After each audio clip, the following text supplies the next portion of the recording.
Welcome to another episode of DD on the Spot. As always, I'm your host, Ryan Johnson. If you've been a long-time listener, you should recognize our guest. We have Karen back on the show. It's a little over a year since we last had her on. It's October now, and it was September of last year, I believe, that we last had her on. And yeah, many things have happened in the last year since we talked to her. She turned 60. She also competed in 2 shows, including winning the first place of, the figure over 60 in Pittsburgh, which is a huge deal. And yeah, quite a few other things as well. So she's just on to share what she's been up to and just talk all things health and fitness like we did before. But most importantly, Karen, thank you so much for coming back on. Oh, thank you very much for having me. This is very nice. Yeah. Absolutely. Well, just to dive right into it, what's life been like for you this last year? It's been a lot of cramming and reading and studying and trying to figure out how to get the condition that I want, because what I want to present for competitions. And I've tried, and it's funny because I did do 2 shows, the one in Toronto, which was June, and then Pittsburgh, which was the end of August. And what I tried for June was frustrating and didn't give me the condition outcome that I wanted. So I adjusted some things for the next couple of months, and it was so funny because I was like, I ended up at the exact same condition.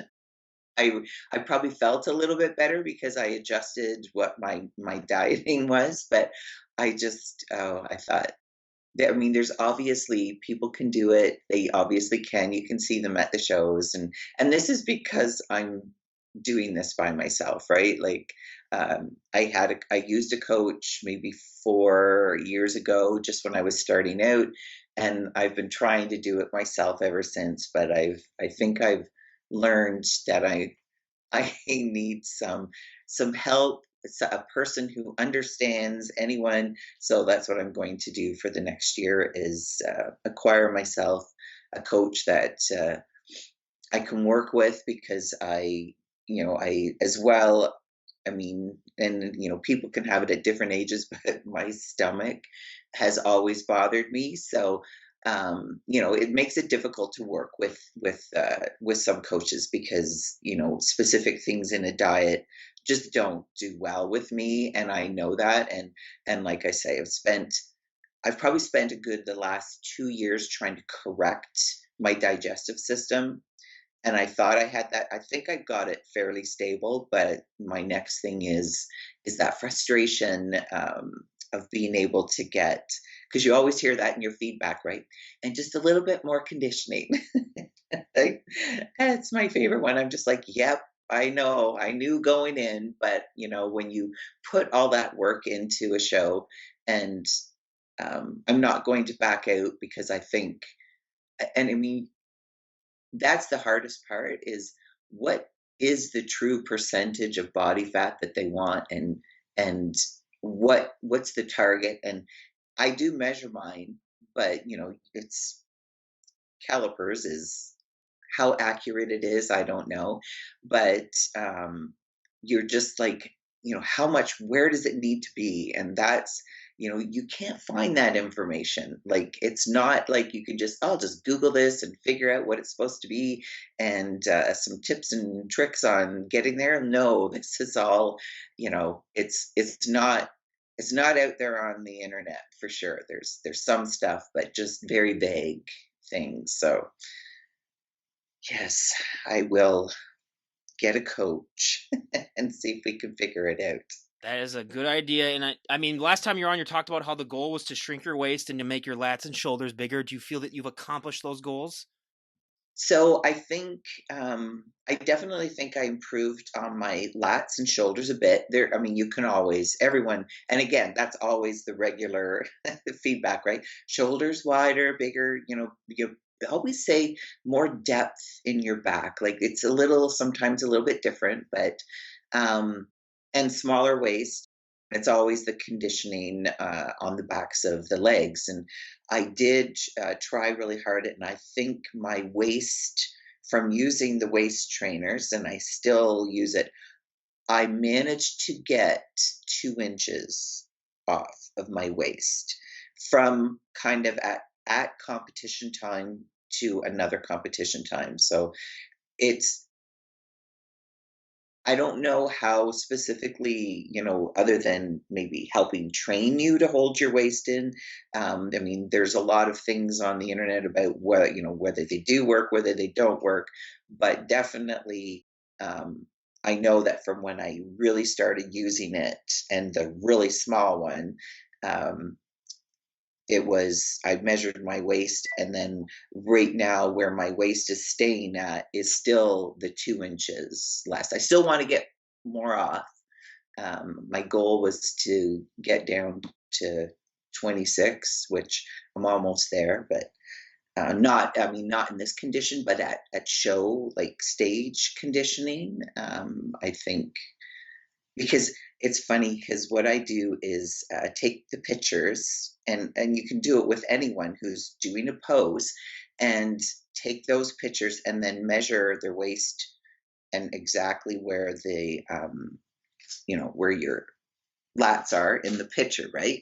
And do all the proportions and see, where the top girls are and where different ones are in the shows that I've done. And that's what I try to follow then is, okay, what's my proportion at? Because it looks like the elite of the elite are close to 2. When you measure the lats to the waist in that front pose, it's a 2 to, like, your lats are twice the width of the, and I mean, it doesn't matter about the measurements, it's all just about the proportion in the picture. And that's kind of the goal to get to is, I think I got to like 1.8 on the proportion. So, and it's a big difference, getting to 2, right? So that's the things to work towards. It's just figuring out how to get there. It's just fascinating how that point two can make such a big difference. Oh, it does. It does. It's amazing. You look at it and you're like, I can see it. Because you can see, looking at the pictures, and you measure them out. Because the show I did in Toronto, the girl that came first and the girl that came second, their proportions were, what was the first one? I just looked at it again. It was over 1.8. And the girl that came in second, actually, hers was close to 2. So that whole, looking for that small, the X factor, that show was a little bit, it was kind of controversial about who they placed and where, but anyways, and then I think mine was like maybe just over 1.7. So you could see the difference, and you could see how big their lats were. If you go over 2, is that better, or is it the closer you are to 2, the better it is? Because like if you're like at like a 2.5, is that like a bad thing then because you're too I over think proportioned? that's not realistic. Yeah. I think, because you would never have the balance on the legs also, right? I I do the proportions on a lot of people, on a lot of them, just because you want to get an idea of what it looks like, but it's very rare to see it go that much bigger, just because it's, I don't think, I'm sure somebody could figure a way to do it. There's got to be like one person that's just so genetically freakish in their lats or something like that that like you're like, okay, what's going on here? But But I understand it's definitely not the normal.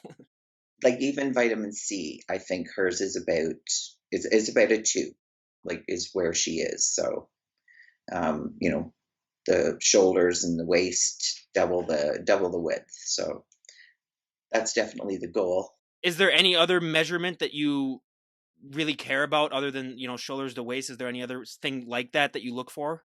That's probably the biggest one because that's what they always talk about. That's your first thing to look at.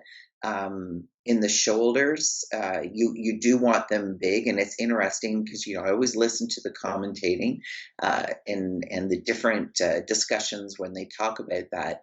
That you want big shoulders and you want them nicely capped, but you don't want them so big that they look out of proportion to the rest of you, which some girls if they're able to build the muscle, can actually get to that point where it's a little bit too much. And so you again, it's all about balance. You're getting it out of balance on the shoulders, and if you don't have the legs to match, then it even looks more unbalanced. And again, it's how different people train. Is their genetics. What, for different people, things will grow a little bit more. It's probably a lot easier for younger girls, of course. You tend to not see, when I looked around at the women at the Pittsburgh show, you don't see a lot of older women with really hugely capped shoulders because it's difficult to build at that age. And the same goes with the legs. You don't see a lot of the outward sweep on the front. Like, again, at certain ages, that's just difficult to put those on. And I'm not saying you can't do it, but it's a lot more difficult just for whatever reason. I mean, age is probably the biggest thing, but definitely looking at the other women, that's where you could see um, that people struggle the most, and I think it's because of age. And then it's funny because as you go down, so in the 50 and over, like that 10 years younger, their conditioning looks better, and they will have a little bit bigger shoulders, and the legs will be a bit, but not the same, because you go to 40, and that they're, at least at that age, they seem to be able to still build nice shoulders, build nice legs. And I mean, well, Andrea, they pronounce her name. We always say Andrea, but I mean, I guess Andrea is how they pronounce it. With the way she She's, looks, it's whatever she wants for me. Apparently, it's yeah, like yeah. I'll say whatever you But want, Andrea. it's like I'm trying to remember if she is 40 right now. So I mean, there's what you can do if you want to at 40.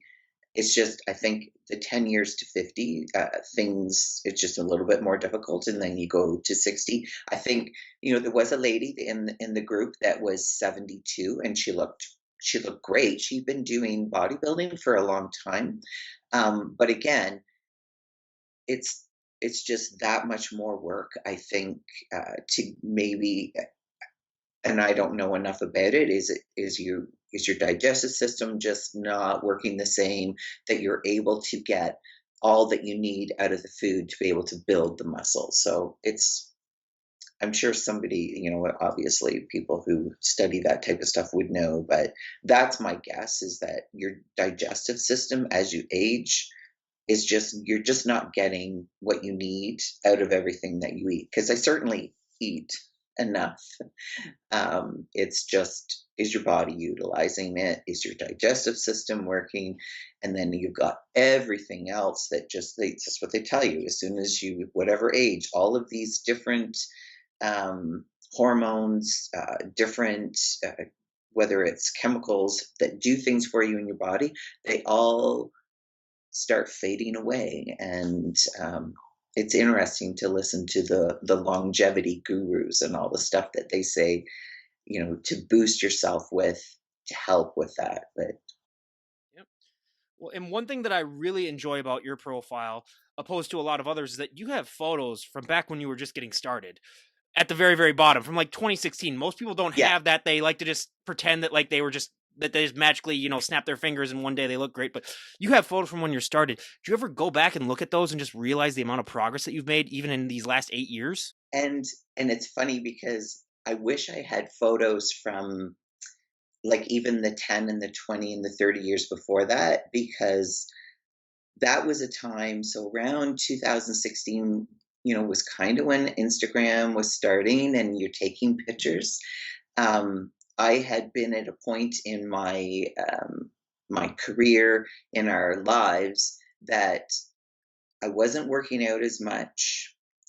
We weren't farming as much, and I had a desk job, and I had probably was at the highest weight I'd ever been, not pregnant. And I was very frustrated with myself and just said, like, I can't believe I did this. And I would have been, was it So it must have been I must have been around 50 or just a little bit over and thought, like, this is ridiculous. I've always been in shape, never had to try, and I'm just going to start working out harder. So I wish I had, that's why I say, yes, I started focusing on it more then, because I realized what I was doing, but it was I had been working out prior to that, but it's so frustrating because we didn't take pictures the way that you do now, right? I have one picture that someone took when I was out to visit my dad, and it's 40 years ago. And that's about the only other picture, where I'm in a bathing suit that you can, and you can't even really see other than, you can tell I'm slim and probably was fit, Can we you talk know. about the hair in that photo though? Can we just talk about that for a second? Well, that was the No, 80s. I was gonna even ask about. No, it's glorious. I love the '80s hair. Like my dad got married in 1991, and I just looking at their wedding photo, just every guy had just that mullet, and just it was just beautiful to watch. It's something that we're missing, I think, this day and age. But Yeah. that was I awesome. I love watching the,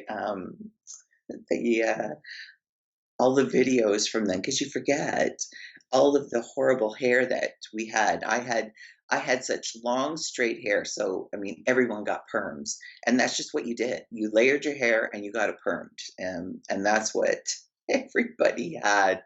And I had it long for so many years, and, after having 3 kids, your hair just gets thin. It was worse after the 3rd one.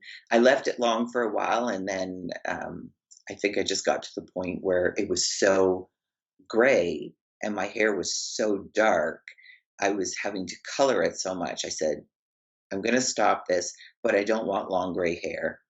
So I'm gonna cut it and, just leave it. My mom is also 60, and she also had 3 kids, and she's on the same boat where like she had longer hair when we were younger, and then like the last probably like 25 years she started to slowly cut it a little bit more and more. And she still dyes it a little bit, and I'm not gonna say anything, but she said, I'm just not ready yet. I'll give it a few more years, and then I'll be ready to go completely gray. And Yeah, I was like, you know what, yeah, just do it at your own time and pace then if you want. But what yeah. what was the feeling like when you turned 60? Because I turned 30 myself this last year, and I didn't feel that bad. But do you have any feelings when you the clock struck and you realize I'm 60 now? 60, I guess what you start thinking about, and I mean, now the numbers don't really mean anything, but you do start thinking about, well, what was my mom like at that age, and then you start thinking, well, how many more years do you have where, because my mom passed when she was, I think she was 83, and you think that's not a lot of years difference, and but she was of that generation where women didn't worry about exercising and having muscle on. And now we realize, and you really truly do realize, staying fit is probably the number one thing that you need to do. You don't need to be in bodybuilding competitions, obviously. I do it because I want to, but definitely, even if I wasn't, I would always be wanting to stay fit because you see what happens, certainly as you age. And like I say, it doesn't bother me. I I guess the one that bothered me the most was 30. I still remember turning 30, and I think the biggest thing for me was I'm not 20 something anymore. And basically, when you're younger, you think, I loved, sports, and I wanted to do so many different things, but never got the opportunity just because I didn't. But I always thought, oh, if I could be in the Olympics, because I loved figure skating, did figure skating, and then I loved gymnastics, and I did track and field. I was a sprinter, and you think, oh, if I could just be, when you're a kid, you think I could be in the Olympics, and we all kind of know the Olympics age range kind of ends in the 20s, right? And when you turn 30, you just like realize, well, I guess I'm not doing any of that because I'm too old, even at 30. And I think that's for me when I decided I wanted to do a bodybuilding competition. I was like, it's something that I can still do that I thought about, you know, years ago when I think I was in my 20s when we went to the first bodybuilding competitions and thought, oh, that'd be cool to do. And at least this is something, the age doesn't matter, right? Like anybody can do it. Um, and then you still feel like I actually did something that was what I wanted to do as a kid. I mean, I'm not going to go to the Olympics and I'm not going to make it to the Olympia, but that's okay. Um, if I can just go to masters shows and do really well in some of the higher age categories, I think um, I think that's great, and that's my goal, right? I thought it would be cool to be able to go to the Masters Olympia, but you have to be able to win an over a few. It's only the 40 and over category that qualifies you. So I would need to, and that's why I want a coach. I need to really get the lats and the shoulders there, a little bit more on the hamstrings, and get that conditioning where they want to see it, to even think that you can place well in a show against women that are 20 years younger, which is, not to say that women don't do it, because there certainly are some women in their 50s. There was a woman in Physique, I can't remember, she's 55 and she made it to the Olympia. So you can, you have to have the right genetics for sure. But it's something to work towards. I will say for me, the only thing with my 30th is whenever I watch sporting events now and they mention like, oh, this guy's only like 22 years old, and you're looking at him, you're like, am I really 8 years older than this person who's playing professional sports now? That's the only thing that really got me. Otherwise, I was like, okay, for me, I was like, thank God I'm not in my 20s anymore. But I was one of those people. But how many 60-year-olds do you know that bench 205? At least females, because I saw that video of you and I was like, okay, this is Oh yeah, ridiculous. I know.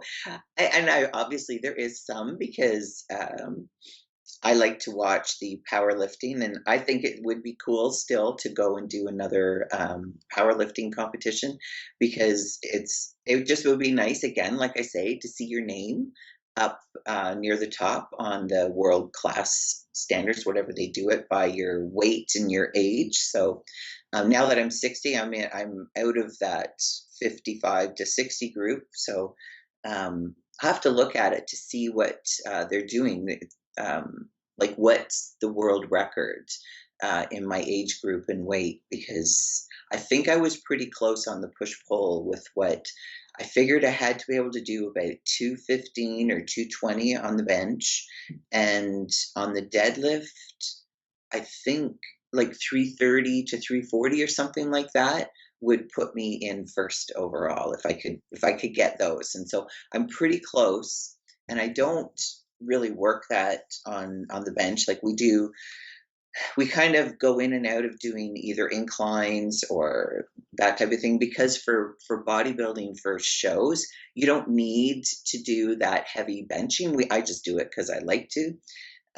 But so in off season, like I like to, as long as my shoulder, thinks it's okay, I'll see if I can push it a little bit heavier and get up to like a 215, and we'll see if there's usually some small competitions in the area that you can go to, and it's the deadlifting now that I haven't done that for so long. I would take a while to practice that back up. We were doing it with the hex bar, and I think I lifted 350 with the hex bar, which is very different because it's a little bit higher and your hands are in a different position. But I've felt the weight lifting it, so I think I'll try it. Has bench always been something that you've just been good at? Um, I never tried hard years ago, but I think I remember doing bench because we always did, and it was before I had our second child. So it was probably a little over 30 years ago. I was probably benching 140 was about the best I could do, but we didn't know as much about how to improve on some of the stuff. So, we would just go and do it, right? Instead of like doing the right way of working your way up to increasing the weights. And I would have to say part of it also was I probably wasn't eating enough protein to to help your body do the stuff you needed to do. I think it was about between 25 and 30 years ago, I started reading a little bit more about that and realizing, okay, I need to eat more protein. And I think I switched it in between those two kids, started eating more protein and things, you could tell things got a little bit better. But I mean, oh my gosh, I always think how much I could have done in my 20s if we had have at least fully understood that, because you didn't have the internet. You had Muscle magazines that gave you a little bit of information, but not enough for you to figure the stuff out on your own. Um, because you would just, oh, I need to eat this many calories, but you weren't focusing on making sure you got the right kind of calories. And so I think I always think, how much could I have done more had I been actually eating properly back then versus what I was eating. I mean, in high school, to get ready for a track meet, you'd be like, "Oh, I need to drop a little bit of weight so it'd be easier to run." So, I'll just like cut the calories right out and go down to like 120 pounds, which was ridiculous, to run sprints. And like we completely did not understand what we needed to do, which at least people nowadays, at least they know, um, you have to actually eat. I just want that teenage metabolism again where I could go have 2 burgers and a milkshake after a football practice and not have to worry about anything. Just life was Yeah, simple, but, hey, I think that's just a life lesson. That was also another time when I felt old when, like, I can't really eat anything now without just feeling a little bit of it the next day. That's when I've finally been like, "Okay, yeah, I'm starting it a little bit." So this is when, I've been getting back into shape myself and just going through all this and the shows that you did and when you were at Pittsburgh and they announced your name for winning first overall for the 60 plus, what was that moment like for you? it felt really good, because I doubted myself so much. And like I said, I didn't go there thinking, I'm going to come in and win or anything. So it did. And it felt good in knowing, it wasn't just like one or two people in the class. I think there was 8 ladies, 7 or 8 ladies in the group. So I thought, I thought, okay, good. I did do something. I felt good about myself. And then I went in the over 50 class and I was at least in the first call outs, but I knew, um, the conditioning was quite a bit different. But at least I thought, well, at least I got in the first call out and that they saw me and were impressed enough that I at least got with the first group of ladies. So but no, it was nice because I would, you look at everybody when you get there, right? And everybody figures out who's in their, what group are you in, and I talked to all the other ladies. They're all very nice, and so of course everyone's going to be eyeing everybody else up. That's what you do, right? Does she like? Does she a little bit better conditioned? How does she look for whatever? And even then I wasn't sure because the couple of the ladies maybe had a little bit more conditioning on their legs, but I think I was probably the biggest of everybody, as far as size of the shoulders and the lats and the back. I think was the biggest part of it. um, when I look back at the pictures that I because they everyone thought I was in physique. and, and I thought, I don't look that big. Like, truly, I don't. Like, it wasn't that sense of like going to the Toronto Pro, I have to say. And she was just at the Olympia. So she's another Canadian. Her name's Manon, and I can't pronounce her last name. She's French, but so she was at the Toronto Pro. And when I was backstage and, you're getting ready to go out and I saw her and I thought, "Oh, she must be physique. Unbelievable." And then I saw her put shoes on. I thought, "Oh my goodness, she's in figure. That's incredible." Like she is like got an amazing physique. She's like I mean, your first thought is she's like way too big for figure. I think she did still place third. So I mean, she had a beautiful physique, but not like she's a couple inches taller than me. But oh my god, I just never seen shoulders like that. Like she's just amazing. So yeah, and again, you see a lot of stuff on the computer after that, like, oh, a little bit big, and I think she probably realized it, and that's why she wants to transition to physique because that's where her body obviously looks and fits. But when you first see her with all the other women who are in figure, you're like, holy cow, that is amazing, muscles, and that's why I say I always thought I looked you always think you look big because you're comparing yourself to people that you see around you, and then you go there and you're like, "I'm not that big." There's a lot of people a lot bigger than me. Yeah. Yeah, I went to a local bodybuilding show, and even at a local one that was just to not even get a pro card, I left thinking like, "Screw this! This is BS." Like you go in feeling a little bit confident about yourself, and then you walk in there and you just take a look at some people, and you're like, "Okay, this is." I almost just want to turn around and walk out that very second. But no, it's It's humbling to a lot of people.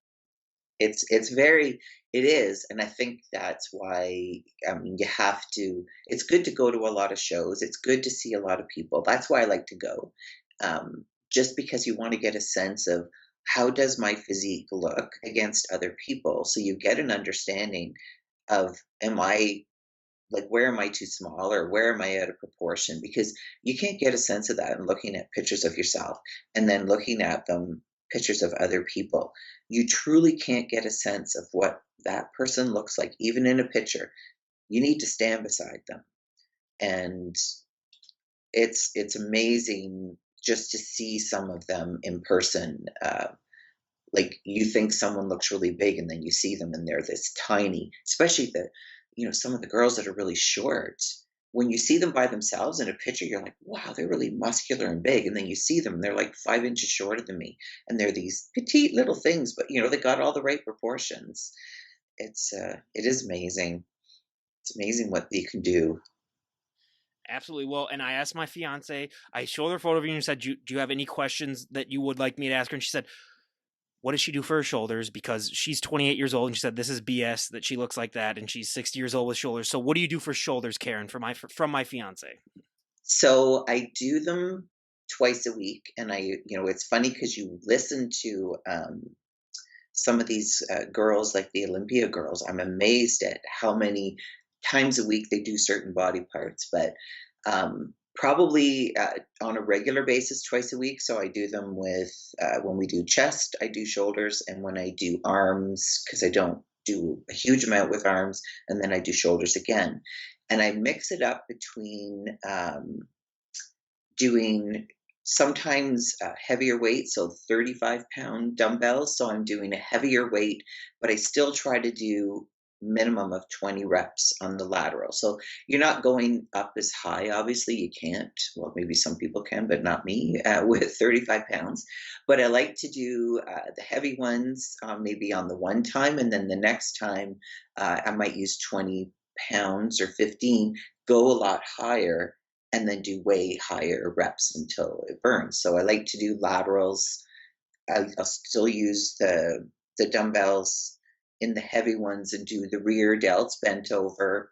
I the front raises I kind of alternate them with shoulder presses and again dumbbell.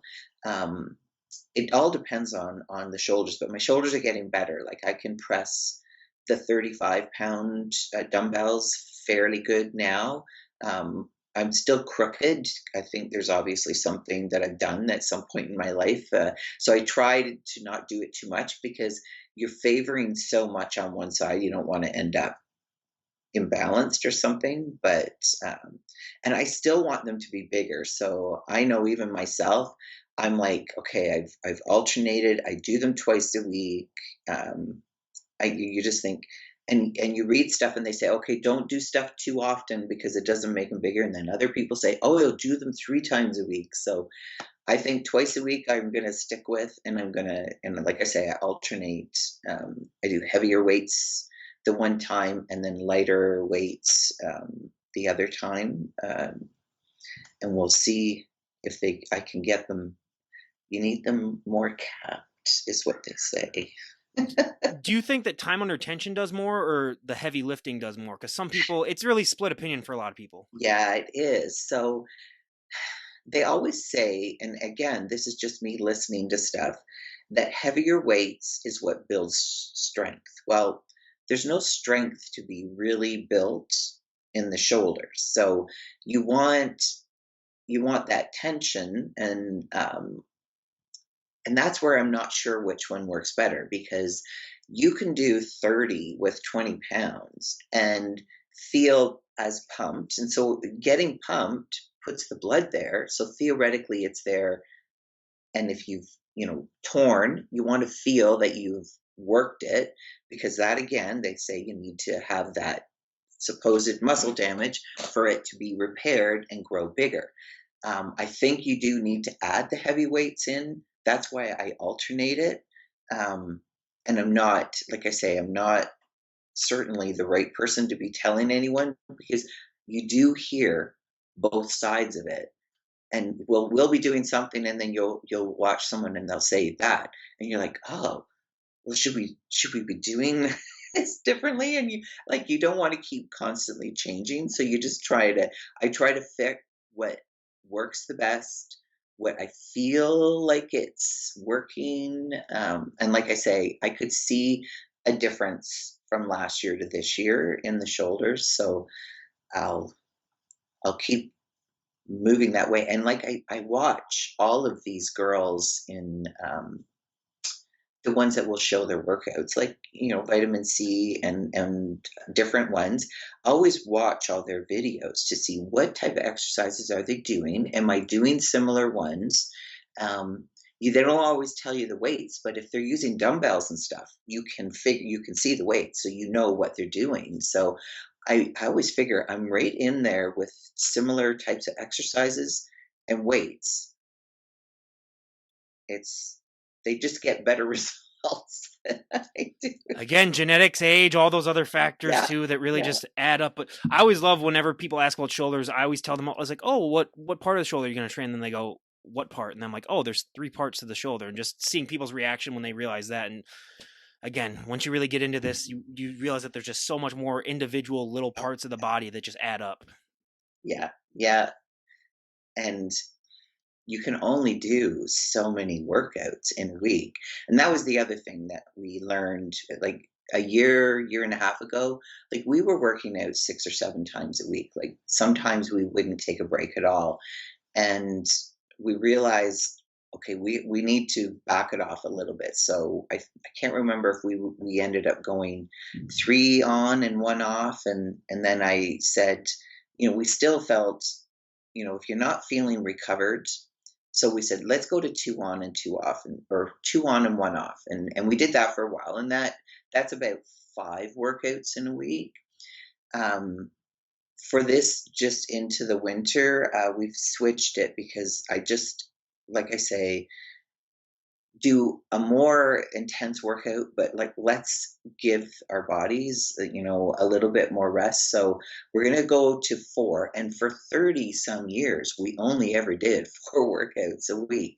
So I said, well, we'll go back to that and see how it goes over the next 2 months. And, if we need to add things in more, moving into when I decide to start prep again, probably January, February, if we need to change things up. So, And oh no. yeah, it's always a mystery too.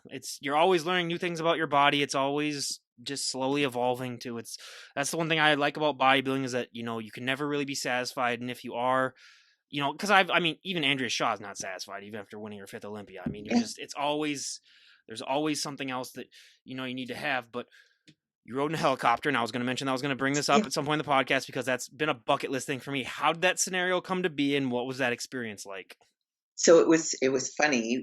So my stepfather, he wanted to do something for our son for his birthday this summer, and I can't remember how it came about that he said, "Well, I was just going to do Jarrett on the helicopter, but the way that it works out, it's three people in each helicopter." And he said, "Well, we might as well all go and and get to go on a helicopter ride." And we were like, "Yeah, everybody wants to go." So the two younger kids that live here in Ontario, and my husband and myself and my stepfather, all went, and it's just out of Gananoque, which isn't far from where we live here. And it was cool because they take you out, um, and they're cute little helicopters. I thought, I was in a helicopter when I was like maybe 10 years old because my father was in the military and they had a family day. And I loved stuff like that when I was a kid, but I thought, I don't know how I'll feel about being in such a little thing, but it was fine. Like, it was so weird because the guy is flying it with like this little wee joystick. And I'm like, I could totally do this. Like, that looks so easy. Anyways, they fly us out Famous over. last words, by the way. Yeah, oh, I know. I know. We go up, because the Gananoque is right on the St. Lawrence River, so they take you up and around over the Thousand Islands area, and they show you, it's a bunch of different really cool places that you get to see. So, it's amazing when they tell you actually how fast you're going. Ground speed, I believe it was like 150 kilometers an hour, and you have no sense that you're moving that fast. But no, it was cool. It was about a 30-minute, I think it was 30-minute ride. But yeah, it was neat to do. I was glad that we did. So Yeah, it's definitely something that I am looking forward to doing eventually. And just when it comes down to the waist trainers that you were talking about too to shrink their waist, how exactly do those work? Does it just over time, just with the pressure on the stomach, does it just make it shrink? Those things they've always fascinated me. so I've read a lot of different things about it. I mean, your waist is basically your waist as far as structure goes, right? I mean, you've got bones there to start with. So I don't believe they can affect any of that. But I think what they do in the compression is possibly displace some non bone type, whether it's fat or whatever. I think with the compression, it will just displace things. Now, if you're on a real deficit of a diet, your body is going to burn fat anyways, and your waist is going to get smaller. I think part of it also is helping your body, like training yourself to hold your stomach in. But you have to be careful with those because the waist trainer's doing it. So at the same time, you have to tell yourself, I need to hold my stomach in, even though I have the waist trainer on. I want, like, you have to still hold it because as soon as you take it off, if you're not actively working your core to hold it in, it's just going to go back the way it was, right? Like, part of it is to get your waist smaller. For sure, I think that helps in helping you hold things in. You need to, obviously, I've read it's the muscles that go, it's not the obliques, but it's the ones that wrap the stomach. So not even the six pack one. They're underneath that. Those are the ones that you have to strengthen because that's what's going to hold your core in. And those are the ones you work when you're doing the vacuums. Well, those are really hard to do if you have any back issues at all because um, it hurts just to hold your stomach in that hard. So I think the waist trainer helps a little bit for me because I cannot vacuum in the way that those young people can. My back just says, no, we're not doing this. So, like I say, however it's done it, it's definitely, it was 2 inches difference. So I don't know. It's like I say, I can't believe it's doing anything with the structure. I think it's just helping you learn to get that core in. I use it also when I have an inversion table that helps me with my back as well. And I find going on the inversion table with the waist trainer on for a little while also helps because you're really able to pull your stomach in a vacuum because you're upside down. But it's funny because that, when you can ask the judges, it's nice at the Pittsburgh show because Sandy, the head judge, she comes backstage and you can go and talk to her, which is nice because usually you just get an email, right? And it's funny because that was the first thing she said to me. Oh, you just got to learn to hold. You need that stomach control. Well, yes, I know that. I've known that for years, but it's funny. It's having 3 kids, and it's just like there's no sunken in lower abs for me, and yet you see other women who are obviously able to do it. So, however, my stomach has decided it's just not going to do that for me. Um, I don't think I've ever been able to, in any of the shows, when looking at the pictures, been able to get my stomach like flat, um, which is frustrating because I know they look for that when you're doing the quarter turns, right? You can try and pull it in as much as you want, but I think some of it you can play a little bit with where you place your bottoms. If you maybe have them sit up a little bit higher, you might be able to hide it a bit. I haven't tried that. But I'm going to keep going with the waist trainer because when I started it, I had a medium. I think I bought a medium. And then I went fairly quickly to a small. And then I bought the extra small one. And I thought, okay, I can tell I can go with a smaller one. But they didn't have a smaller one, that company. So I had to go to another company. And I thought, oh, do I buy the extra small from the other company? Extra small? Or it's going to be too small. So I just buy it. So I bought the extra small from another company. And the first time I thought, I'm not going to be able to get this thing done up. Like, it's just, and it says it starts at 25 inches. So you're actually cinching your waist to 25 inches with those things. So and I'm still able to put it on, and this is like 2 months after the show. I can still put that extra small one on. So as long as I keep doing that, that means the waist is at least staying smaller than what it was. Definitely 2 inches smaller. So wish I could figure it out. You go one size smaller, you're gonna get the kid size. I think there is one. You're just like, this is crazy. I can't believe I can't get my waist smaller, and I'm putting on the extra small waist trainer. I don't know. Who knows? Well, you talked about last time that your front pose was one thing that took you a while to learn. With the extra add size that you had, has it gotten easier now, or is it still something that you struggle with? So, what I'm finding, and it's interesting, and this is where a coach I think will help. I'm able to do the posing. You can always do it yourself, practicing in front of a mirror. And I struggle with doing the right things on sort of the day before the show and the day of the show. And I always make sure I do drink some water. Like, I don't cut water out. I still, I just don't drink 6 liters.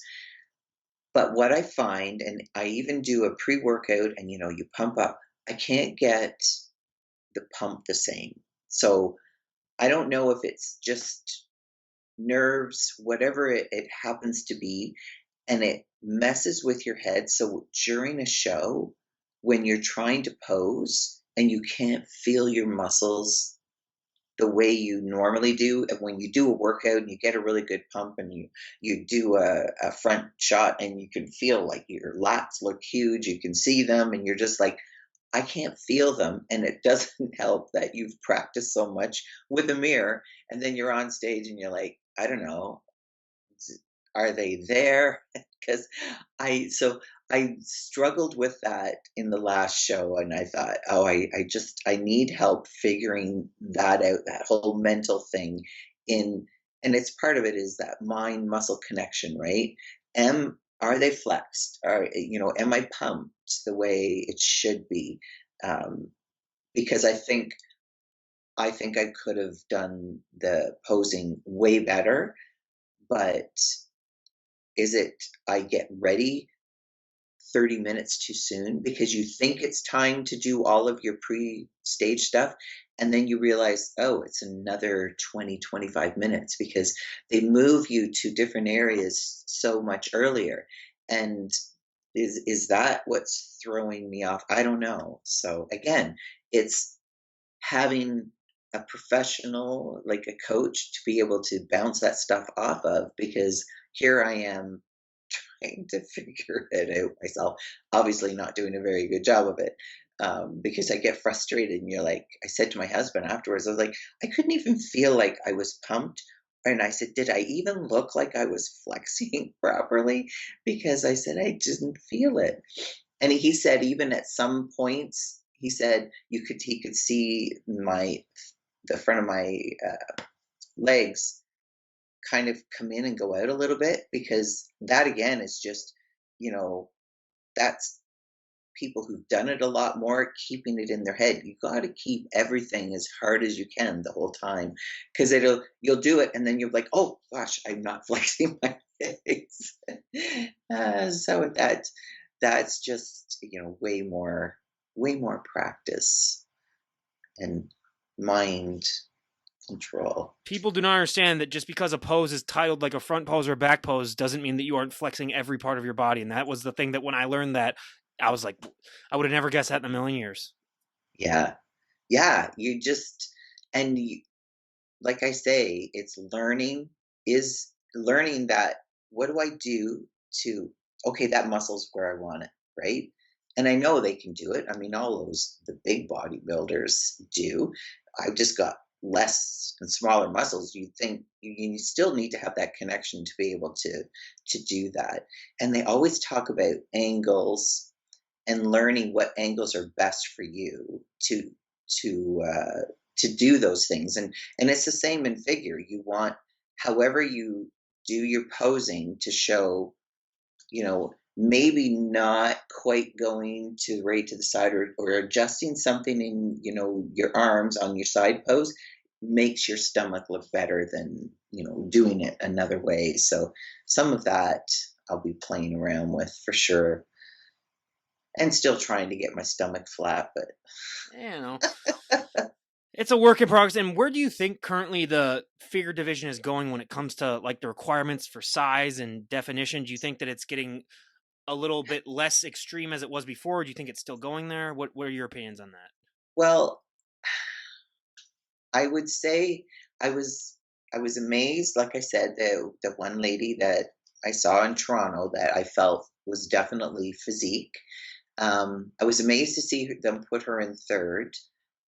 She definitely had beautiful condition and a beautiful physique, but I thought, are you telling everyone then that that's what you want to look for? Because you're putting her high up in the standings. And then she did a few more shows, and well, she obviously got to the Olympia. So she won a show, and I think, okay, what is the message? Because she everyone's talking about it. She looks physique, and is that what we want the figure to go to? And it was interesting because it was one of the figure podcasters. She posted, I think, the little excerpt of what the actual figure um, is supposed to be, out of the whatever the word escapes me, but this is what is that called? The uh, it's going to escape my mind. Anyway, she talked about what they're saying they want for figure, and I'm fairly certain she was talking about some of these bigger girls, and how the judge, like, why are the judges giving them good placings if that's not the way we want the division to go.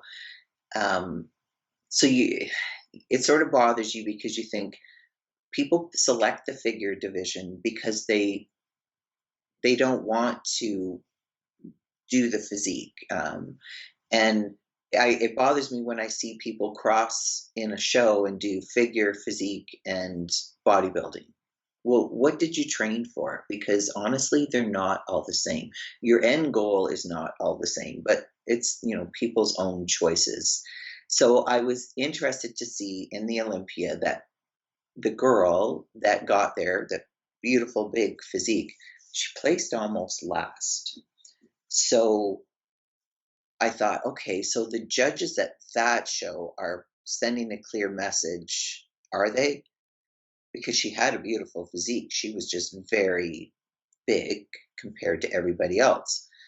But yet I said the judges at all the other pro shows gave her seconds and first. So it's a mixed message. I wish they would try and focus more and do their placings based on that. If somebody comes in and looks like a real physique competitor and they're very big, um, yes, they look good. Of course they do, because physique is very nice, but that's not what they want for figures. So don't give them the win in the figure show, because then everyone's going to go away and think, is that what I have to do now? If I do that, will I win next year? And then you've got everyone trying to look like physique competitors with shoes on. I don't know. It's hard to say. The only way it'll stay the way, if that's what they wanted for the division, is that they have to start judging and rewarding people based on it. If they continue to reward people with having these lovely physiques, but obviously a lot bigger, it's going to push the division that way. But at least you didn't see it um, at the Olympia. They stayed with looking for, again, the small waist, what they always talk about. You have to have the nice shoulders, but you want the balance with the legs and all the rest of it, and not striated. You don't want that dry look with figure. So What how hard it is for you to get your waist? Have you ever thought, why don't we just move up to physique and just go all in? I know I've thought about, do I want to do physique, but can I build legs that are needed for physique? I think I could, with a lot of extra work, I could probably get the back, maybe, but I don't know. You need the balance. And for sure, when you're watching physique, um, the ones that get placed down lower, their legs are smaller, their hamstrings are smaller. So, I mean, they're not obviously as big as the bodybuilding girls, but you still have to have that leg size in physique. And I just don't know if I can get them. It would be nice, but then I'd have to learn all of that posing, which would be fun. But yeah, Well, and also when I hear about how hard it is for people to do this, even with a coach, when I hear people like you that do it without a coach, how have you mentally been able to do this? Because I just think about how many people struggle mentally when they have a coach that does a lot of the stuff for them when it comes to like meal preps and all this other stuff that goes behind the scenes. And then when I talk to someone that doesn't, I just think like, how are you able to do that? I think, I struggled more this year because I thought I had stuff figured out. You second guess yourself way too much because you don't have the knowledge. And maybe some people do, but because I realized I didn't get where I wanted to be, and obviously what I did didn't work, and I needed to do something different. And you just can't figure out what little things to change. And then you're constantly second guessing yourself, which drives you nuts because you're just focused on, was that the right thing to do? I don't know. Which in the end is just going to stress you out. It would have just been so much easier, especially I'm probably fine for a lot of it up to, well, obviously not because I can't get that last bit of weight off. It's the peak week that I mess up. because I'm trying to figure out, okay, which way should I go this time? Because did this work? And I always write it all down, but I'm like, I don't know if that worked, and we should try this time. And you don't have anyone to bounce that off of. So I think that's why I'm just going to use a coach and tell them this is the area of struggle, and this is what I'm hoping you can fix for me. And if we can't fix it, then is it just, I mean, I don't know what to do then. Like, there's obviously people have it figured out. It can be done. It's just getting, I'm just not doing something right in the macros, whatever it happens to be, for my body to, so it will say, yep, I will let you lose that last 3 or 4 pounds. Because my body doesn't care what I did. Is like, nope, we're stopping right here. And it doesn't matter how low you go on the calories, you're not losing anymore. Hey, that's just sometimes how some people's bodies are. I've talked to, trust me, the Yeah. amount of people that I've talked to, I hear that a lot. And I asked you this last time, and I'll ask you it again as we're getting close to wrapping things up. When I do have you on again in a year, where would you like to be at in your bodybuilding and just in your overall life? What are some goals that you'd like to have achieved? Well, I would like, my goal would be to be able to win, let's do the first step. I'd like to be able to win um, a master's division like in the 50. And then, the next one would be to be able to maybe win in a 40 and over. If they're going to continue with the Masters Olympia, I just think it would be so cool to be able to go. Um, Not thinking that you would ever place. I just, I'd like to see if I can at least get to that point where I could get a physique good enough. I could do well at least a 40 plus show that I could go to a Masters Olympia. That would just be cool.